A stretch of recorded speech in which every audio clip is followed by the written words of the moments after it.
les images se sont multipliées ces dernières années en France, d'interventions extrêmement brutales de la police, des forces de police françaises, notamment à l'occasion de la répression du mouvement des Gilets jaunes qui a débuté le 17 novembre 2018 par des occupations de ronds-points dans divers endroits de France, mais aussi parallèlement à ces occupations de ronds-points, des manifestations qui se tenaient tous les samedis, et notamment en décembre 2018, en janvier 2019, les confrontations entre les manifestants et les forces de l'ordre ont donné lieu à des images, et puis on l'a très vite appris, à des blessures, du côté manifestant notamment, pas seulement bien sûr, mais notamment, des blessures qu'on pensait voir relever de temps plus anciens, ces temps durant lesquels, au fond, la manifestation était une protestation désordonnée de gens qui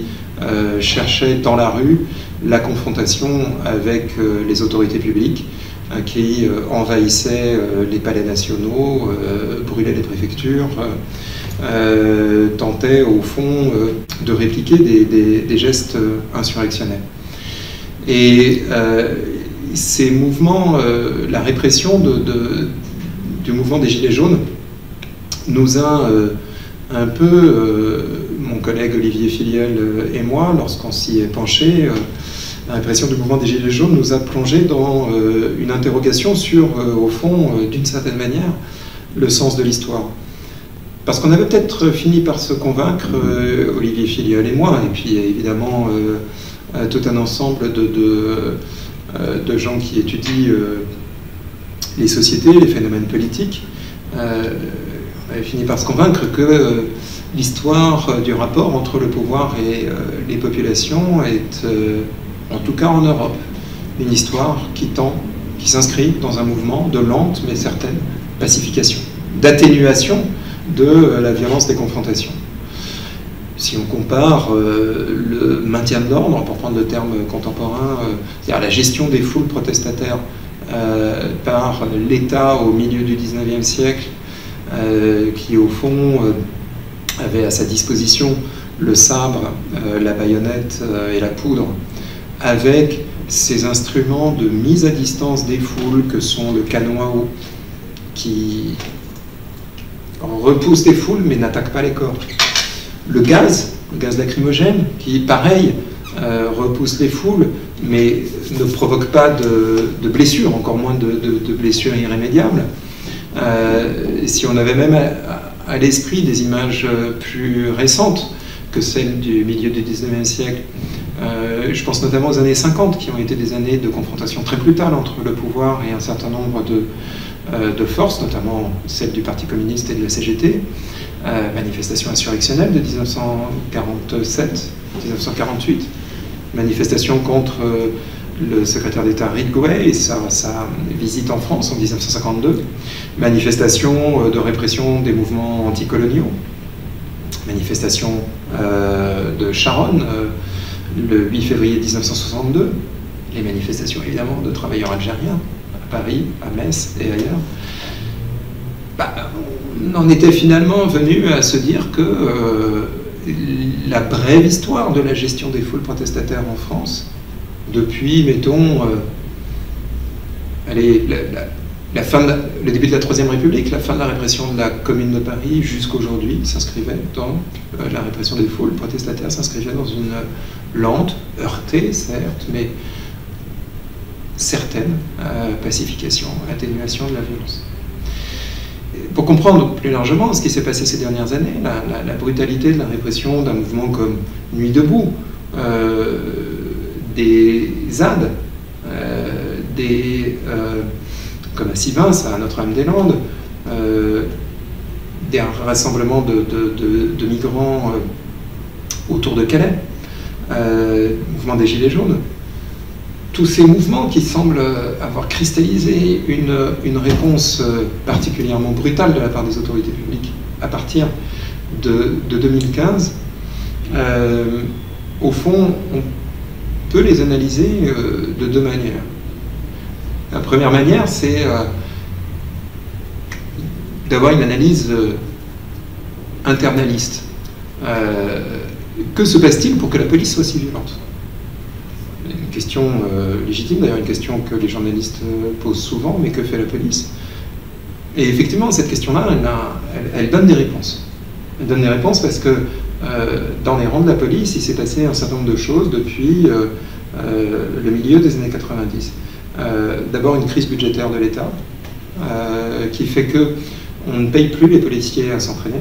Et les policiers qui s'entraînent, ce sont les CRS, les gendarmes mobiles, les forces spécialisées, ce qu'on appelle les unités de force mobile, spécialisées dans la gestion des foules.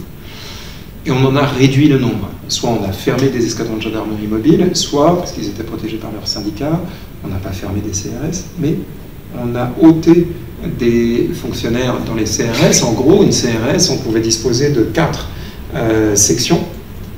Aujourd'hui, on peut à peine réunir 3 sections. Et donc, qu'est-ce qu'on leur dit à des CRS en maintien de l'ordre? On leur dit, bon, vous tenez le bâtiment qui est là-bas, et nous, force de police urbaine, on gère les foules avec les nôtres. Les nôtres, c'est qui?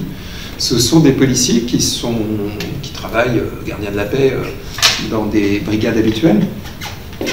Mais ces brigades habituelles, par la confrontation aux violences urbaines, depuis le début des années 90 également, ce sont des policiers qui ont renforcé leurs moyens, défensifs, ce qui leur permet beaucoup plus facilement d'aller au contact, évidemment, si vous comparez les images de policiers en mai 68 et les images de policiers intervenant durant le mouvement des Gilets jaunes, vous verrez des policiers carapassonnés comme jamais, 2018, plus de 15 kilos d'équipement individuel, et vous verrez des policiers quasi nus en mai 68. Et donc on envoie ces policiers au contact, et d'ailleurs ça a été revendiqué, en tout cas l'ordre est passé sur les ondes d'aller au contact. Les politiques ont repris cette expression, dans les premières semaines de gestion du mouvement des Gilets jaunes, nous irons au contact. Équipement défensif, équipement offensif, et notamment ces armes qui ont entraîné tant de mutilations, les flashballs, puis les LBD, qui sont des armes qui, elles aussi, viennent de la périphérie des villes, puisque le flashball a été introduit par une circulaire du directeur général de la police nationale, Claude Guéant, en 1995, d'abord aux fins de légitime défense des petites unités, premier rang desquelles les brigades anticriminalité, intervenant en violence urbaine, face à des petits groupes d'agresseurs. Si bien que lorsqu'on envoie des brigades anticriminalité sur une manifestation, ils ne voient pas de foule, ils ne voient pas de mouvements sociaux, ils ne voient pas de manifestants, ils voient des petits groupes d'agresseurs. Et ils réagissent, comme on les a formés. Pas très vrai de dire que ces policiers-là ne sont pas formés à la gestion des foules. Ils sont formés à des foules particulières, des groupes particuliers, qui sont des groupes dont on leur dit qu'ils sont particulièrement violents à leur égard, les JV des rapports de police, les jeunes violents. Et on a entendu durant tout le mouvement des Gilets jaunes, notamment dans la bouche du ministre Castaner à l'époque, toute cette dialectique de la manifestation et de l'émeute. Christophe Castaner, commentant des vidéos, interrompant le journaliste en lui disant « Mais regardez, là on n'est plus en manifestation, on est en émeute. » Une intolérance très profonde au désordre et une dichotomisation des répertoires policiers. S'il y a du désordre, alors nous sommes en émeute, alors nous ramenons les forces qui sont aguerries à l'anti-émeute, qui sont ces forces de police urbaine, qui emploient très vite un niveau de force que les autres forces de police, les unités de force mobile, CRS, gendarmes, n'emploient qu'en dernier recours. Donc, ça, c'est une analyse internaliste, mais elle donne des réponses. Elle donne des réponses à la question de cette apparente subite inversion du rapport de la tendance à la pacification. Il ne faut pas oublier que la manifestation, la protestation de rue, c'est un événement, c'est une action qu'on entreprend précisément pour s'adresser à des tiers. Je ne vais pas manifester si je sais que je ne serai pas entendu, je ne serai pas vu. D'où l'importance d'ailleurs de ce que le rapporteur Fauvergue à l'Assemblée nationale appelle la bataille des images, la guerre des images. Bien sûr, la manifestation, c'est une image. On remarque d'ailleurs sur les peintures de la fin du XIXe siècle déjà qu'en première ligne de manifestation, les ouvriers, notamment dans le Nord, envoient les enfants et les femmes de crainte que les forces de l'ordre à l'époque ne les chargent. on manifeste pour l'extérieur, on manifeste pour les tiers. Et donc, la manifestation, c'est toujours un jeu à plusieurs acteurs. Les manifestants, les policiers, on en a parlé, les manifestants, le politique, qui est souvent la cible des manifestants, et les manifestants, le public, et l'intermédiation, la presse. Et je pense qu'il faut dire un mot de la presse, de ces transformations culturelles pour expliquer ce qui s'est passé dans l'évolution des manifestations ces dernières années, et notamment la multiplication des chaînes d'information continue. Une chaîne d'information continue, elle fait son beurre, elle gagne son argent par l'image. Beaucoup plus que par le débat en plateau. Et d'ailleurs, les débats en plateau, souvent, accompagnent des images. Une voiture qui brûle, c'est une image. Une voiture qui brûle, on peut en faire comme les DJ, on peut en faire la montée en boucle. Et la voiture qui brûle, elle peut faire 1h30, 2 heures, une seule, sur une chaîne d'information continue. Et là, on affiche un bandeau, comme je l'ai vu en juillet 2019, vive tension à Nantes. Et à l'époque, c'était 3 poubelles qui brûlent. 3 heures de voiture qui brûle ou poubelle qui brûle, le préfet il reçoit un coup de fil du cabinet du ministre qui lui dit bah, tu fais quoi là? Et donc le préfet est obligé d'agir. Ou en tout cas, il est obligé de dire qu'il agit. Ou alors de donner des raisons, de motiver, comme on dit en procédure pénale, de donner des raisons très strictes, très claires, très nourries, pour lesquelles il n'agit pas, il ne peut pas agir. Il y a une injonction par l'immédiateté de l'image à l'action des pouvoirs publics. Et donc, ce qu'on voyait dans les années 70-80, qui pouvait être, on laissait faire des désordres, parce qu'on se disait qu'intervenir maintenant, c'était engendrer plus tard plus de désordres que les désordres qu'on voulait interrompre, ça c'est fini. Si les chaînes d'information en continu ne sont pas là, si elles ne sont pas arrivées, alors ce sont les reportages YouTube des uns et des autres. Et ça raccourcit considérablement le temps de l'action. De l'intervention policière. Et ce n'est pas les policiers qui le veulent. Hein.